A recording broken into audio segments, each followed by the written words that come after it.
ای پادشه خوبان داد از غم تنهایی، دل بی تو به جان آمد وقت است که باز آیی. درود بر شما عزیزان، امیدوارم روز خوبی داشته باشید. امروز میخوام 2 تا دیگه از خطاهای شناختی رو بهتون معرفی کنم. خطای شناختی برچسب زدن و خطای شناختی مقایسه ناعادلانه. خطای شناختی برچسب زدن به این صورت است که فرد یک خطا یا یک کمکاری از یک فرد نسبت میده به کل شخصیت اون. یک اشتباهی فرد میکنه، میخواد پارتنرش باشه، میخواد دوستش باشه یا حتی خودش.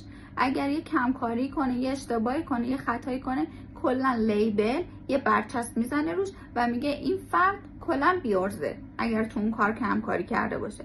یا خودش اگر چیزی نفهمه میگه من کلا آیکیوم پایینه، من نمیتونم چیزی رو درک کنم.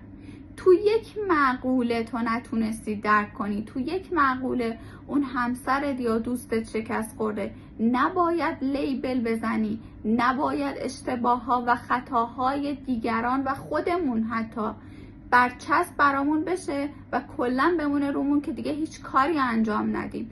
اشتباهات ما، خطاهای ما باید باعث رشد ما بشن. ما اشتباهاتمون و خطاهامون رو میپذیریم، ازشون درس میگیریم و دیگه اون اشتباهات تکرار نمی کنیم. ولی برچسب بزنیم به کل شخصیت اون فرد، توهین کنیم با این لیبلی که داریم بهش میزنیم، اصلا کار درستی نیست. خطای شناختی بعدی، مقایسه ناعادلانه. یک فردی شما در نظر بگیرید تازه ورزش شروع کرده، بعد خودش با تاپ ترین فوتبالیست، والیبالیست میاد مقایسه میکنه. آیا این مقایسه درسته؟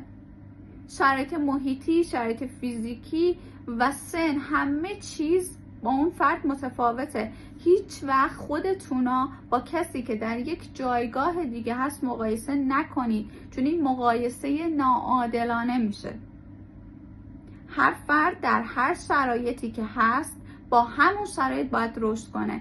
اگر خودتونا با آدمای بالاتر از خودتون هر روز مقایسه کنید که اون چند سال از عمرش رو گذاشته برای یک کاری که بتونه یادش بگیره و شما تازه اول راهید، بخواید خودتون رو با اون مقایسه کنید، همون کاری هم که توش بلدید دارید انجام میدید و دارید قدم های کوچیک برمیدارید که به اون هدف بزرگتون برسید هم میذارید کنار، چون میگی نگاه کن اون چقدر موفقه ولی من کجام، و دیگه اون کاری هم که دارید انجام میدید و انجام نمیدید. و شما کار خودتون رو انجام بدید، قدم های کوچیکتون رو بردارید تا گام های بزرگم به مراتب سر راهتون قرار میگیره و شما به خواسته های بزرگتون میرسید. امیدوارم براتون مفید باشه.